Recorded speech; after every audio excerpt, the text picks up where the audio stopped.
Eh bien, nous allons commencer. Je vous souhaite la bienvenue à tous et à toutes pour cette conférence sur aujourd'hui la Constitution britannique. Et nous sommes très, très heureux de voir que vous êtes aussi nombreux à être venus écouter Catherine Marshall, notre conférencière aujourd'hui. Donc là, ce sont le cycle de conférences habituel organisé par le CRECIB, le Centre de recherche en civilisation britannique, et l'association France-Grande-Bretagne, depuis maintenant 3 ans. Donc voilà, aujourd'hui nous accueillons Catherine Marshall, qui est professeure d'histoire et de civilisation britannique à CY Cergy Paris Université. Elle est membre du laboratoire Agora. Elle est spécialiste de la Constitution britannique, de la pensée politique victorienne et de la notion de déférence. Elle a récemment co-dirigé 21st Century Perspective on the Scholarship of A.V. Dicey, qui a été publié chez Hart en 2024, avec sa collègue Céline Roignet. C'est une ancienne Oliver Smith Visiting Fellow à Balliol College, à l'Université d'Oxford, et elle intervient régulièrement dans le débat public sur les évolutions politiques et constitutionnelles du Royaume-Uni. Et nous sommes ravis de l'accueillir ce soir pour cette conférence qui s'intitule « Gouverner sans texte, la Constitution britannique entre tradition, crise et recomposition ». Merci beaucoup. Alors, merci beaucoup. Merci beaucoup tout d'abord à Christophe et au lycée Henri IV de nous recevoir, et à l'Association française France-Grande-Bretagne et à Marie-Elisabeth, et puis bien sûr au CRECIB à Virginie et John. Ça me fait très plaisir d'avoir été invitée à donner cette conférence. Et je voudrais d'abord remercier vous les présents. Je voudrais remercier aussi ceux qui sont en ligne, dire qu'en fait je ne les vois pas et je sais qu'eux me voient. Et j'espère que tout le monde m'entend correctement. Voilà.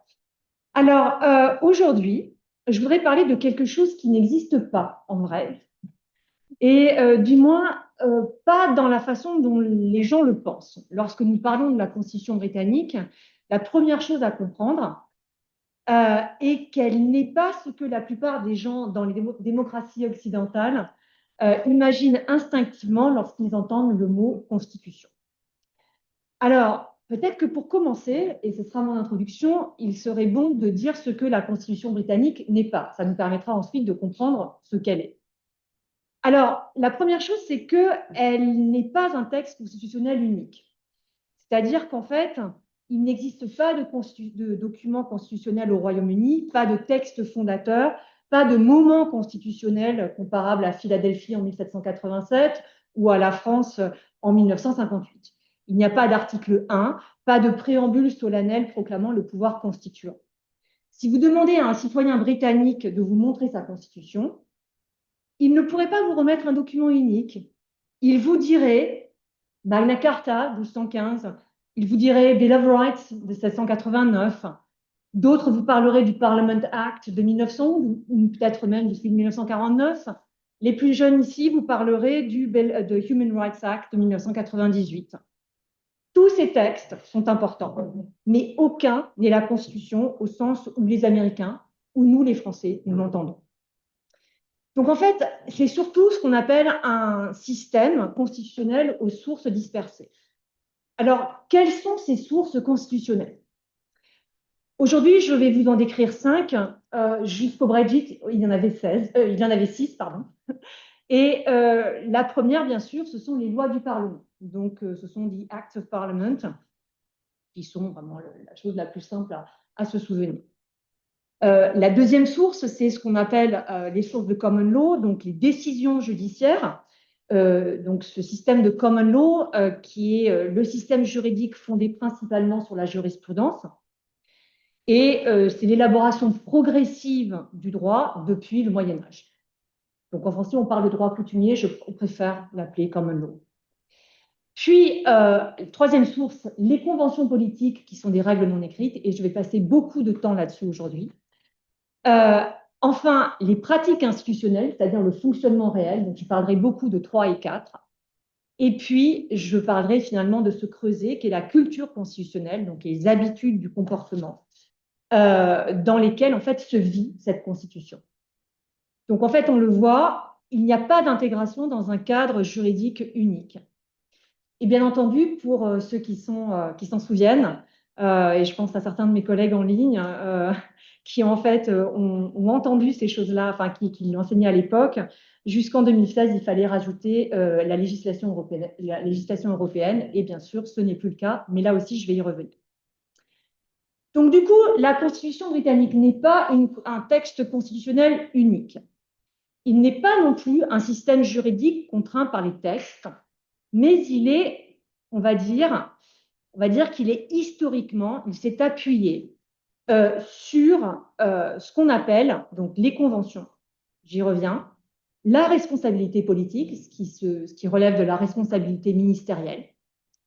Le contrôle parlementaire, c'est-à-dire en fait que au niveau du Parlement, au sein des débats, il va y avoir une forme de surveillance.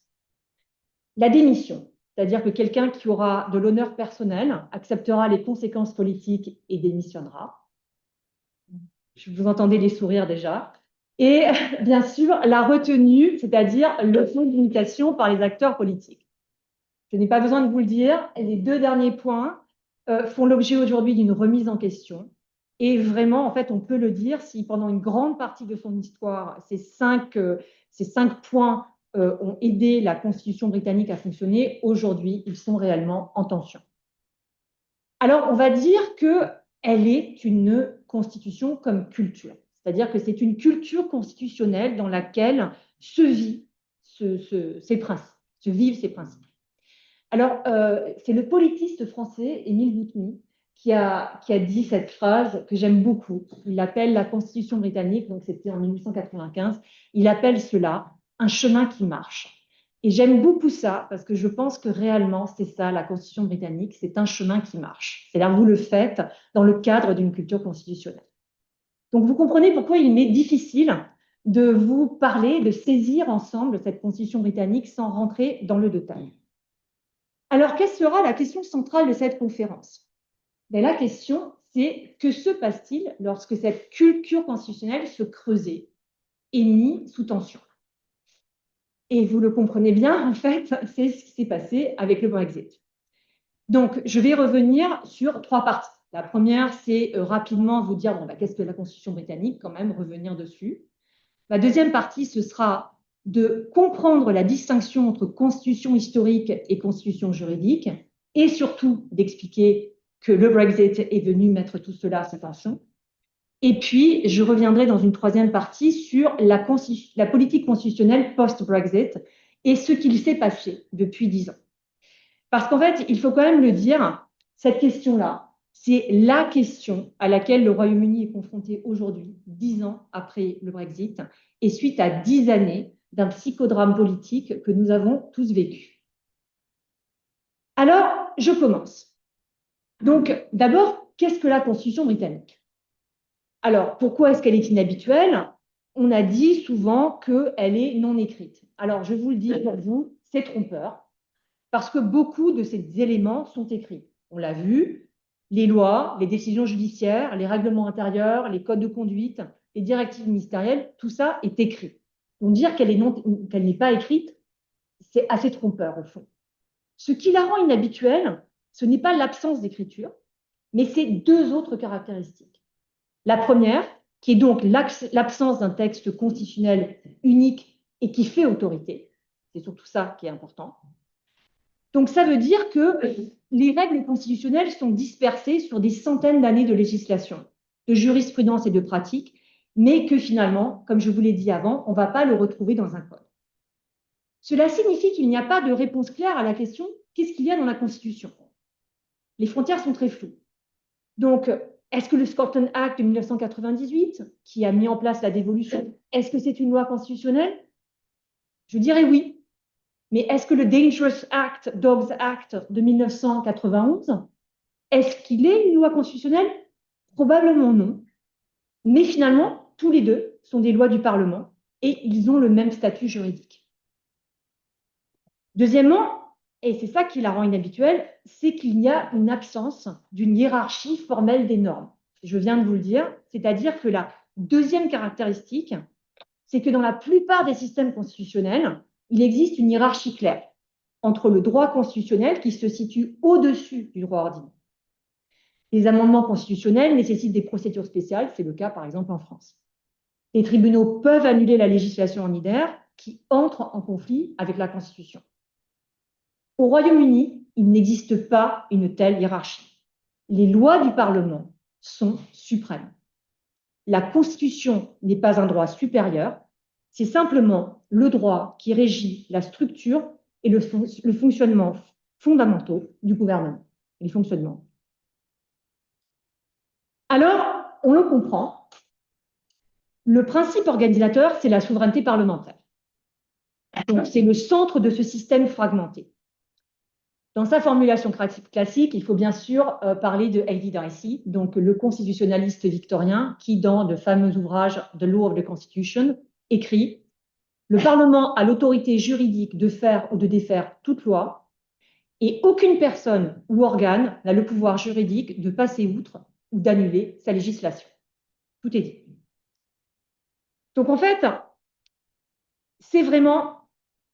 Si vous posez la question de nouveau, qui a l'autorité ultime, il n'y a qu'une réponse, c'est le Parlement.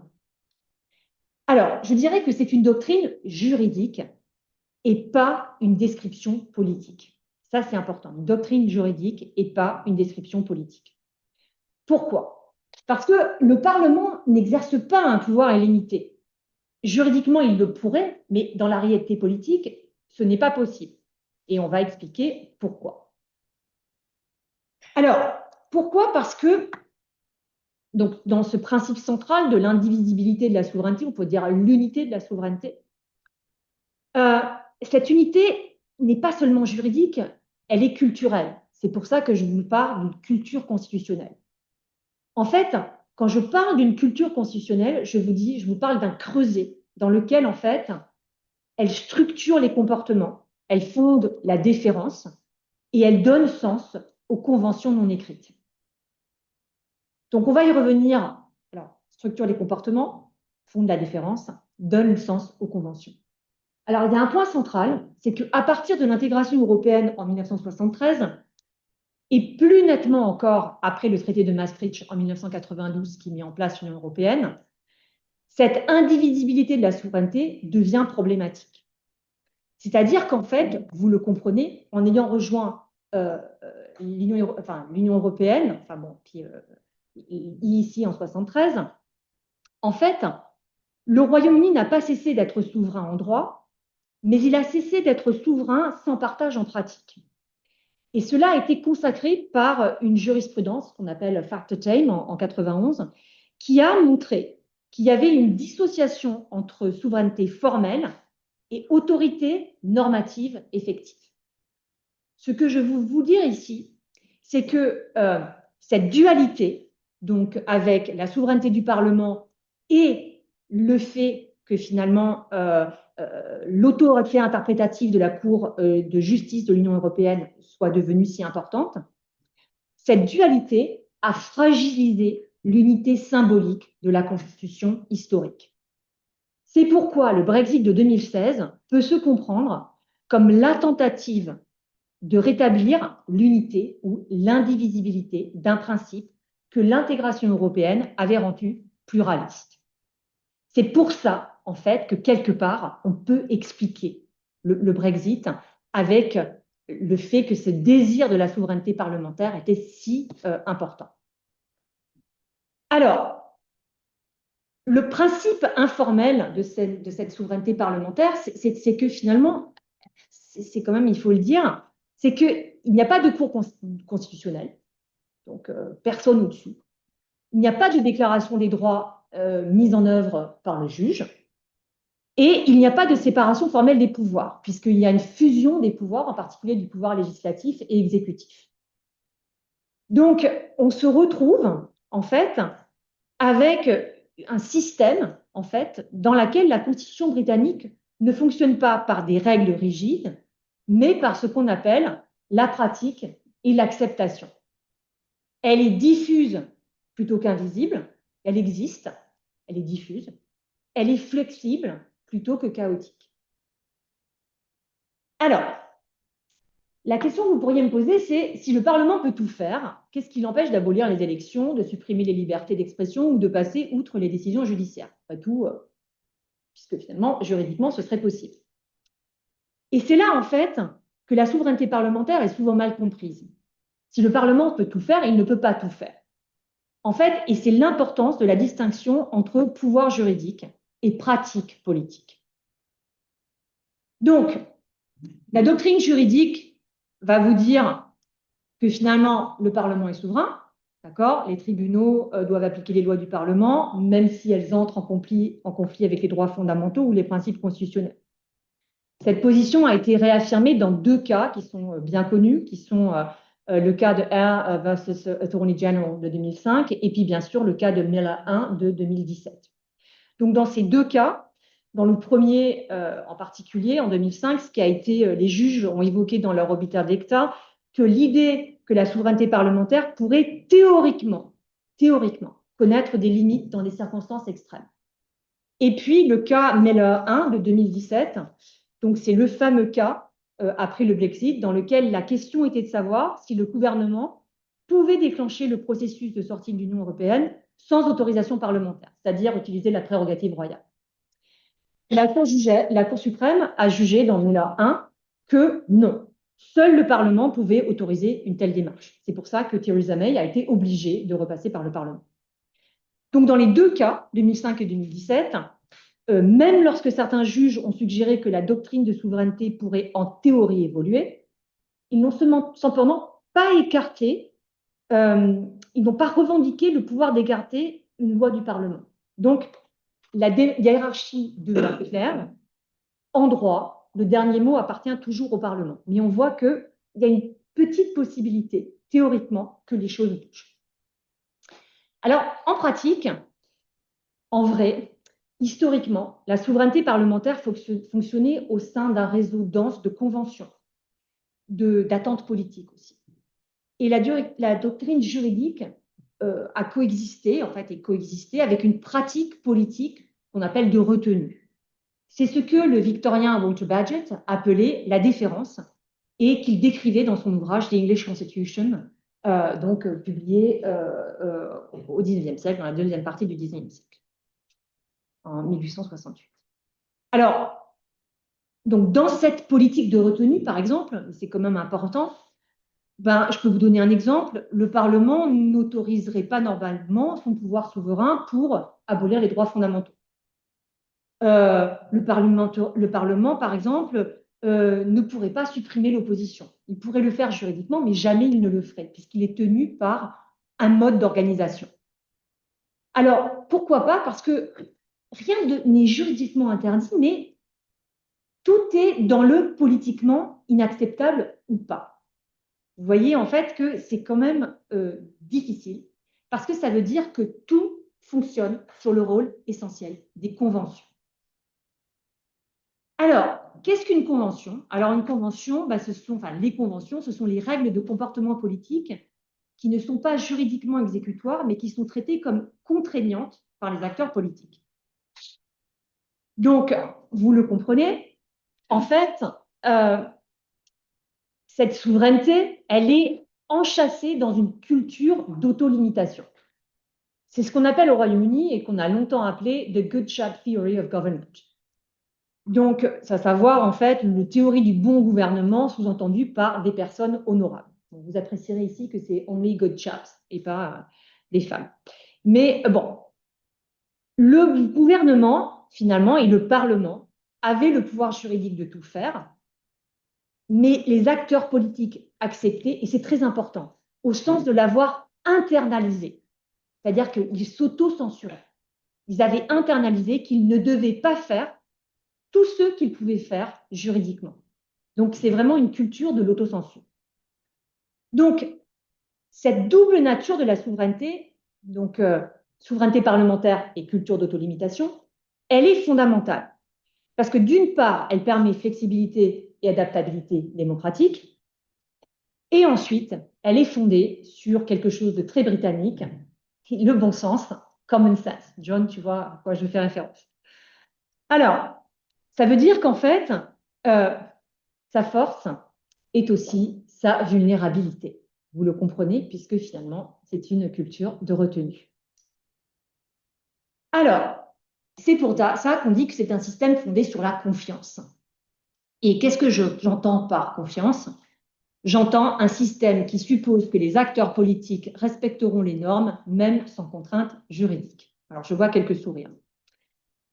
Parce que, bien sûr, ça sous-entend que, d'abord, les hommes politiques, et les personnes au pouvoir, vont avoir une compréhension partagée de ce qui est un comportement acceptable.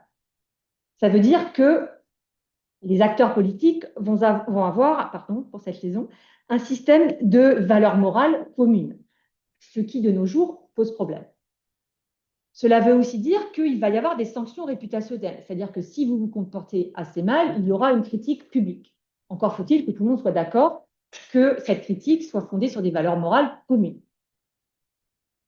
Troisièmement, il y aura une responsabilité politique, c'est-à-dire qu'il y aura un contrôle parlementaire. Vous pourrez être sanctionné au Parlement. Et puis, dans cette culture institutionnelle, finalement, vous allez avoir une impartialité de la fonction publique, du civil service, et puis une indépendance judiciaire. Les deux vont de pair. Donc, ça veut dire que vous êtes soumis à une forme d'auto-retenue, et ça veut dire que vous avez une déférence, vous avez un respect pour ce système, parce qu'en fait, il est historique et quelque part, il a toujours fonctionné.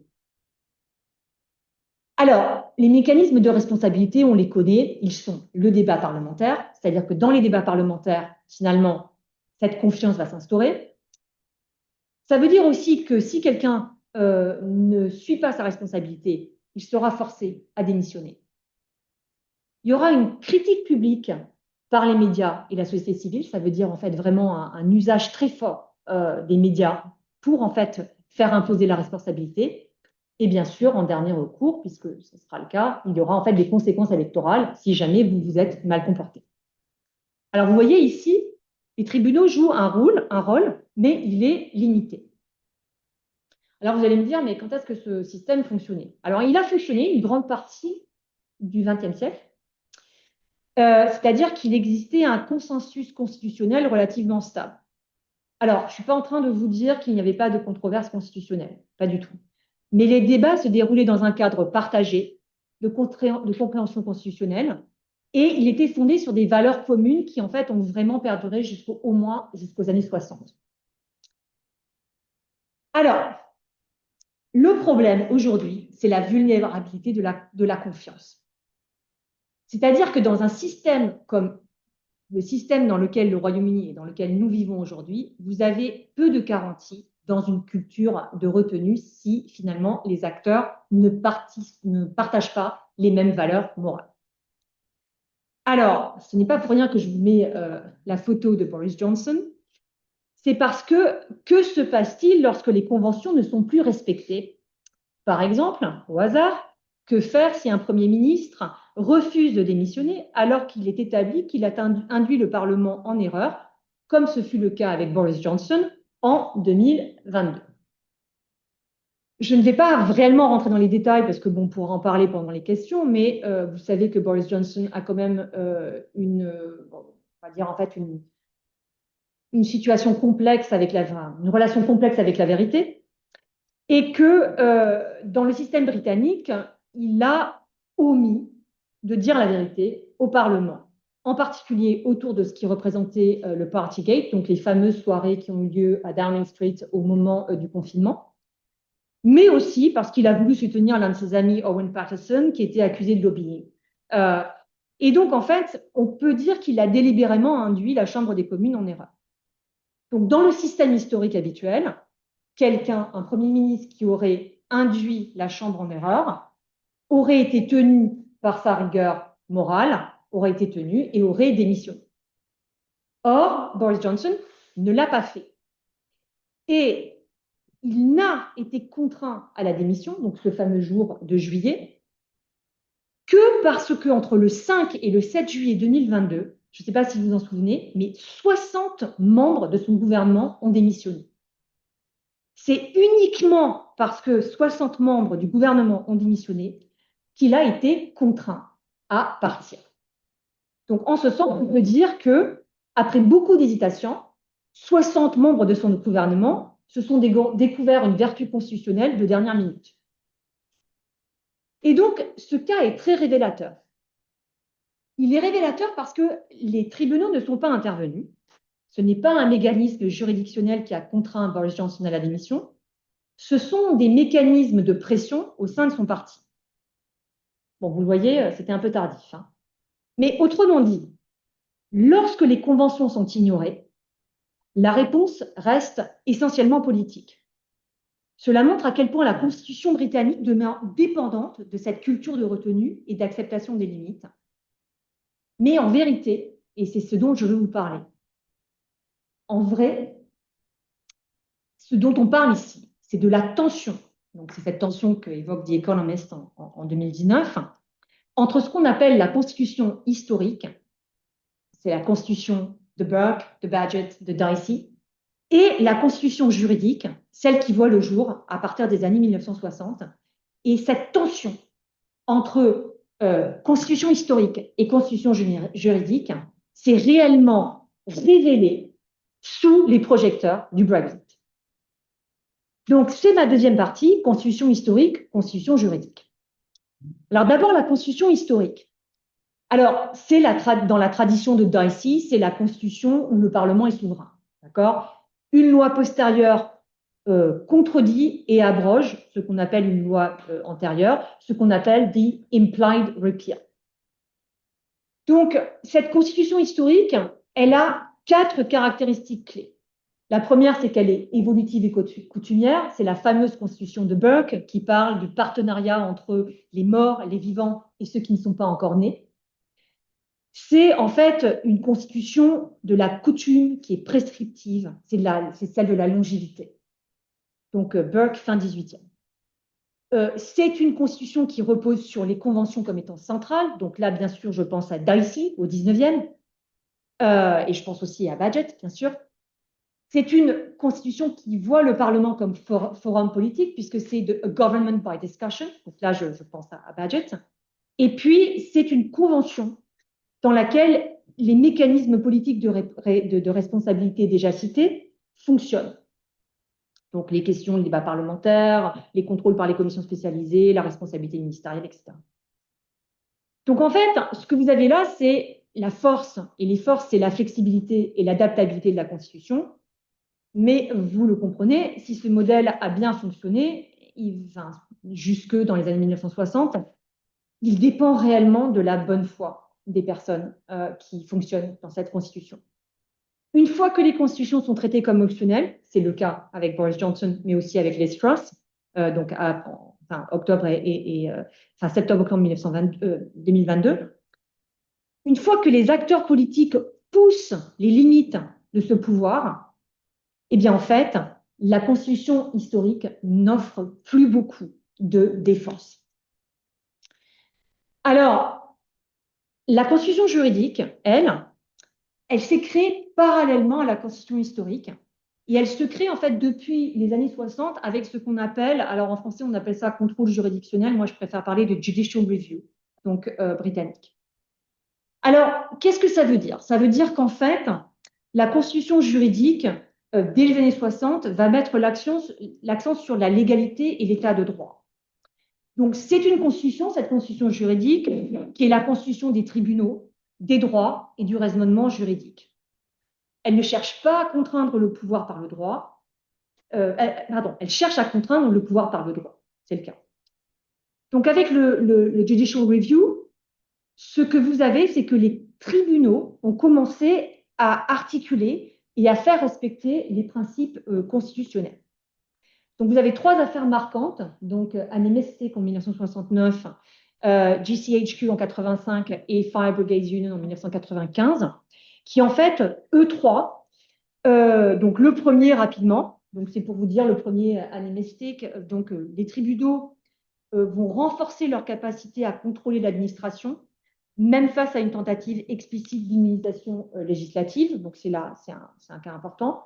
Avec GCHQ en 85, les juges vont poser le cas que l'exercice de la prérogative royale est en principe justiciable et donc que la prérogative royale n'échappe plus au contrôle juridictionnel. C'est ce qui va faire que Theresa May ne va pas pouvoir déclarer l'article 50 seul. Et dans Fire Brigades Union de 1995, ici, en fait, ce qui a été déclaré, c'est l'usage stratégique de la prérogative en jugeant qu'un ministre ne peut pas neutraliser la volonté du Parlement. Donc, finalement, ce qu'on voit ici, c'est que ces 3 arrêts, depuis les années 60, élargissent et normalisent le contrôle judiciaire de l'action gouvernementale. Par rapport à ça, et c'est très important, le Human Rights Act de 1998 a donné aux tribunaux de nouveaux pouvoirs pour examiner la législation et l'action de l'exécutif pour leur compatibilité avec les droits. Donc, vous les savez, les tribunaux, en fait, peuvent en fait venir regarder ces droits-là. Alors, on le voit, en fait, cette constitution juridique complète, mais ne remplace pas le modèle historique. Donc, les deux vont de pair. Mais, et là, je veux vous parler d'un cas très important qui s'appelle, alors qu'on appelle souvent de Metric Martyrs Case, ce qu'on appelle le cas de l'arrêt Thorburn versus Sunderland City Council de 2002. Et pourquoi il s'appelle Metric Martyrs Case? C'est parce qu'en fait, ce sont les commerçants de Sunderland, je ne sais pas si tu t'en souviens, qui avaient été poursuivis pour avoir vendu des fruits et légumes en livres et ounces plutôt qu'en utilisant le système métrique de l'Union européenne. D'accord? Et donc, ce qui a été dit ici, c'est pour ça que je vous l'ai écrit, c'est que cet arrêt, en fait, a introduit une distinction entre les lois ordinaires et les constitutional status. Et il affirme que certaines lois fondamentales, comme le European Communities Act 72, ne peuvent pas être abrogées implicitement. C'est-à-dire, en fait, que c'est la fameuse doctrine de l'implied repeal qui est remise en question. Donc, c'est un point capital, parce que ça veut dire que pour la première fois, un juge reconnaît une forme de hiérarchie matérielle entre les lois du Parlement. Et donc, ces deux modèles coexistent aujourd'hui, mais en tension croissante. Alors, en vrai, le Brexit a vraiment, en fait, testé cette résistance constitutionnelle. Il a perturbé cet équilibre fragile. Pourquoi? Parce qu'en 2016, avec le référendum, la souveraineté populaire du référendum a dit, c'est le peuple a décidé. Mais la souveraineté parlementaire, je vous l'ai dit, le Parlement décide. Et le résultat, en fait, du référendum, il était politiquement contraignant, mais pas juridiquement contraignant. Donc, en fait, vous allez me dire, mais ce n'était pas nouveau, il y avait eu des référendums avant. Oui, il y avait eu, en fait, le référendum sur la dévolution en 98, celui sur les réformes électorales en 2011, sauf que, en 2016, eh bien, en fait, les parlementaires étaient quasiment tous pro-européens, alors que le pays, lui, avait voté de façon populaire contre l'Union européenne. Donc, finalement, ce qu'on a vu là, c'est cette tension à l'œuvre avec des conséquences délétères sur le système. Pourquoi? Alors, les vraies conséquences, c'est l'effondrement des conventions constitutionnelles. Et ça, vraiment, je pense que c'est la chose la plus importante à retenir.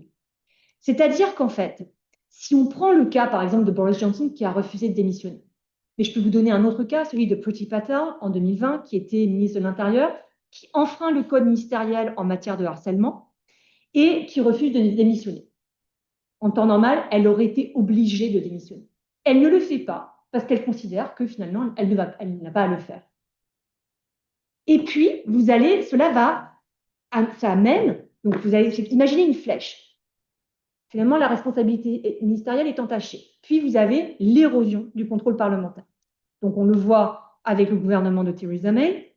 Donc, elle tente de déclencher l'article 50 pour quitter l'Union européenne en disant que ça relève de la prérogative royale. Mais elle est invalidée par la décision de la Cour suprême de Miller 1 en 2017 qui lui dit que non, ce n'est pas possible. Donc, en fait, elle va être obligée finalement de tourner autour. On a vu exactement la même chose en 2019 avec le gouvernement de Boris Johnson et le cas Miller 2. Boris Johnson, à la fin août 2022, va en fait conseiller à la reine, bon, elle n'a pas vraiment le choix, une prorogation exceptionnelle du Parlement. Et la Cour constitutionnelle va juger dans Miller 2 que cette prorogation a pour effet de neutraliser indûment le contrôle parlementaire dans un moment constitutionnel très critique. Mais on voit bien que Theresa May et Boris Johnson vont quand même essayer de pousser. Ils vont être retenus par la Cour suprême, mais ils vont tenter. Et puis, il va y avoir comme un rejet du consentement décentralisé. Parce que, je ne sais pas si vous vous en souvenez, mais en fait, les législatures décentralisées, en particulier l'Écosse et l'Irlande du Nord, avaient voté en faveur de rester au sein de l'Union européenne. Or, le gouvernement va finalement procéder au Brexit malgré leur opposition. Ça veut dire que la fameuse convention Seward, qui était la convention qui permettait, qui voulait dire que le gouvernement de Londres ne prenait pas une décision sur les gouvernements décentralisés sans leur demander leur avis, ça veut dire que cette convention, pouf, disparut. Puis, il y a eu une remise en question de l'impartialité de la fonction publique. On l'a vu dans le cas de Sue Gray, qui était donc un membre de la fonction publique, donc du civil service, qui a été chargé d'enquêter sur le fameux Partygate et qui a franchement eu une tâche difficile. Et par ailleurs, certains conseillers, ici on pense à Dominic Cummings, qui est donc conseiller de Boris Johnson, a ouvertement critiqué la neutralité et la culture administrative traditionnelle, alors que généralement, elle doit être neutre. Et puis, la suite, c'est que ça a amené un développement du pouvoir exécutif très agressif. C'est-à-dire que, par exemple, on a vu Boris Johnson menacer de légiférer en violation du droit international avec l'Internal Market Bill de 2020 dans le cas du Brexit, en disant que si jamais ça ne fonctionnait pas, il violerait le droit international. Donc, on le voit, ces actions ont poussé les limites de la propriété juridique et constitutionnelle. Et enfin, je pense que vous l'avez compris, le conflit institutionnel s'est installé entre les parlements, les tribunaux et les institutions décentralisées des nations. Donc, on parle de l'affaire Miller 1, Miller 2, mais souvenons-nous du Continuity Bill de 2018 donc, qui impose, qui s'assoit sur la Convention Seward et qui impose en fait un cadre législatif au Parlement dévolu. Donc, ces affaires sont sans précédent depuis le Brexit. Et c'est vraiment, il faut le dire, parce qu'en fait, c'est là que sinon, on ne comprend pas ce qui s'est passé. Et on parle en fait d'un environnement constitutionnel changé, qui repose en fait sur le fait qu'il y a une mise en évidence de l'écart, de la tension entre la souveraineté parlementaire comme doctrine juridique et le constitutionnalisme comme pratique de retenue. Et donc, il y a 4 caractéristiques vraiment très importantes. Juridiquement, le Parlement était souverain, mais politiquement, il était contraint par le référendum. Juridiquement, l'exécutif était soumis au droit, mais politiquement, il revendiquait l'autorité du référendum et résistait au contrôle institutionnel. Juridiquement, les conventions n'étaient pas exécutoires, mais politiquement, leur érosion a endommagé la confiance et la légitimité. Et donc, le comportement des hommes politiques a changé. Et ça veut dire que le Brexit a agi comme révélateur, parce que dans ce contexte, on a pu voir Boris Johnson, mais Liz Truss aussi, commencer à traiter les pouvoirs juridiques comme des droits plutôt que des devoirs. Et que donc tout le principe de retenue, finalement, s'est envolé. Les conventions ont été ignorées ou réinterprétées pour imposer la souveraineté populaire. Et cela a intensifié la friction institutionnelle en érodant la confiance politique du peuple envers ses élus et des élus entre eux. Donc, on parle ici d'un effondrement du consensus politique. Alors, le Brexit, en fait, il révèle ce que je viens de vous dire. Donc, convention affaiblie, confiance endommagée, plus grande dépendance au droit. On voit bien, en fait, que la fragilité constitutionnelle est reconnue, mais que quelque part, il y a peu d'appétit pour ce qui serait une constitutionnalisation profonde. Alors, le système ne s'effondre pas, mais il ne peut plus fonctionner comme il le faisait auparavant. Et il est comme grippé. Et surtout, il n'entraîne plus de façon vertueuse un système de frein et de contrepoids, le fameux système de checks and balances. Donc, ça m'amène à notre troisième partie sur la politique constitutionnelle post-Brexit, et ce qui vient de se passer depuis 10 ans. Donc, si on prend le cas des réformes post-Brexit, et on voit bien qu'il y a un renforcement de l'exécutif et une tension avec la mise en place de nouvelles normes démocratiques. Donc, une reconnaissance de la fragilité, mais peu d'appétit pour ce qui serait une constitutionnalisation profonde.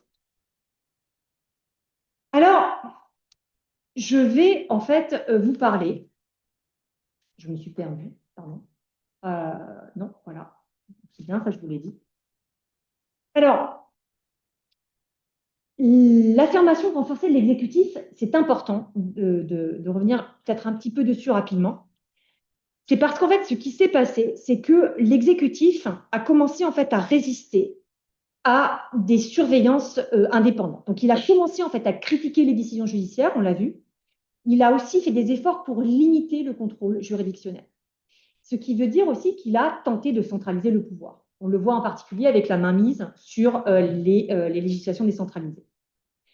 Mais de l'autre côté, il y a quand même eu des normes démocratiques qui se sont mises en œuvre comme en fait une forme de préoccupation. C'est-à-dire qu'il y a eu des normes démocratiques d'intégrité, de responsabilité, de transparence qui sont devenues plus visibles comme une préoccupation constitutionnelle face à ce renforcement de l'exécutif. Et donc ici, je voudrais vous parler de 3 cas d'études, peut-être parce que ça me paraît les plus importants. Donc en fait, dans les controverses qui ont entouré le Brexit, donc les controverses, Johnson, donc l'affaire Owen Paterson, l'affaire en fait du Partygate, mais aussi en fait les contrats de fourniture d'équipements de protection individuelle autour du Covid. Donc en fait, des gens qui se sont enrichis de façon honteuse à cette époque-là. Alors, face à ce qui s'est passé, eh bien en fait, la réponse a été de mettre en place un code ministériel qui a été mis à jour en 2022. Et dans ce code ministériel, le conseiller indépendant sur les intérêts des ministres a vu ses attributions formellement renforcées. C'est-à-dire que vous avez donc un conseiller indépendant qui regarde un peu ce qui est fait. Donc vous voyez, il y a eu en fait une forme de normes démocratiques mise en place pour s'assurer que la vie publique était conduite de façon rigoureuse. Et il y a aussi eu en fait des dispositifs supplémentaires en matière de transparence et de lobbying. Donc, on le voit. Mais finalement, OK, donc ces mécanismes demeurent finalement intéressants, mais ils sont politiquement contrôlés et ils ne sont pas juridiquement exécutoires, ils ne sont pas inscrits dans le droit. Alors, deuxième cas, la gouvernance électorale. Après le scandale de Cambridge Analytica en 2018, parce que en fait, ce qui a été révélé en 2018, qui a révélé en fait qu'il y avait eu une exploitation non autorisée des données personnelles des millions d'utilisateurs de Facebook à des fins de ciblage politique, en particulier après le Brexit. Et donc, en fait, ce qui s'est passé, il y a eu une préoccupation au Royaume-Uni quant à l'intégrité électorale, l'identification des électeurs et la régulation des campagnes numériques. Et ces inquiétudes se sont intensifiées, en particulier après the general election donc de 2019, dans lesquelles il y a eu une possible ingérence russe.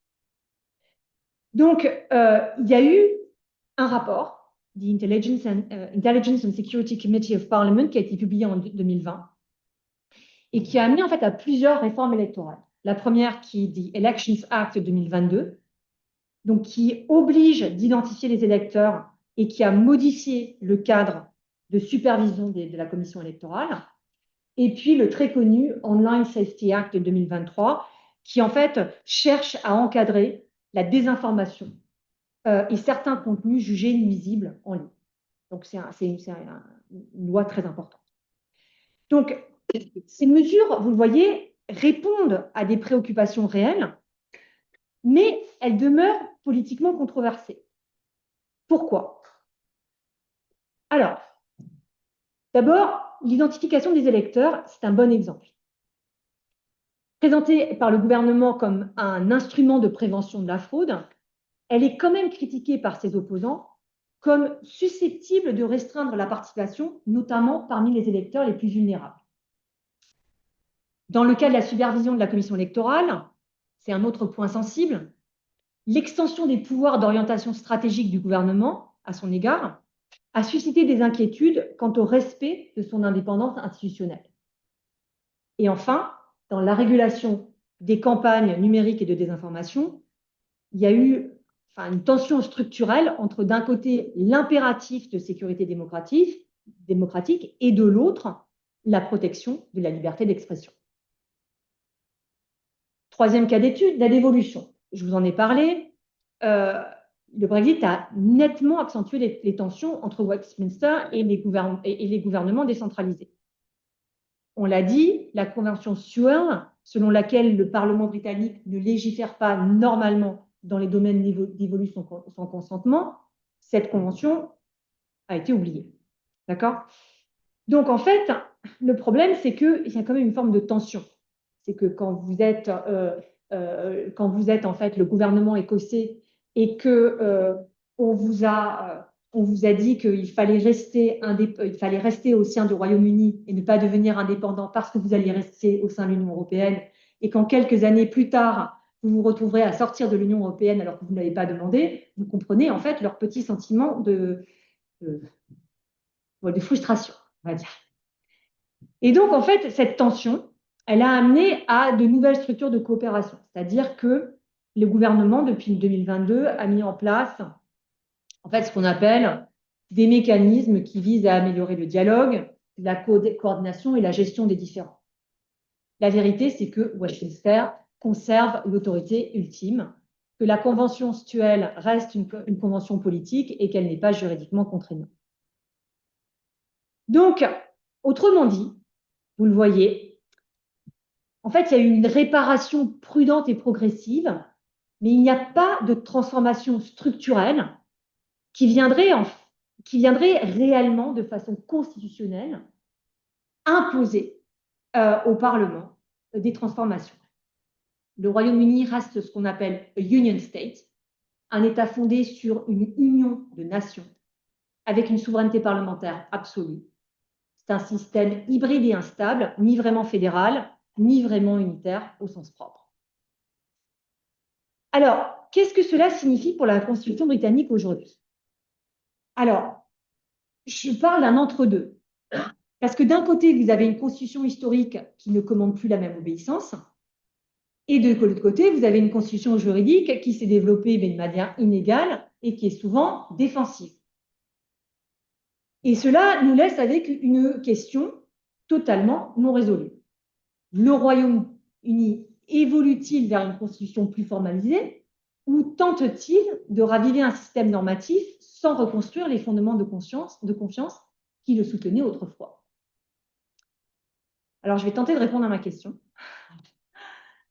Alors, donc, d'un côté, donc si on prend en fait la constitution juridique, on voit se développer vraiment une implication accrue, une implication judiciaire accrue. Voilà, on peut le dire.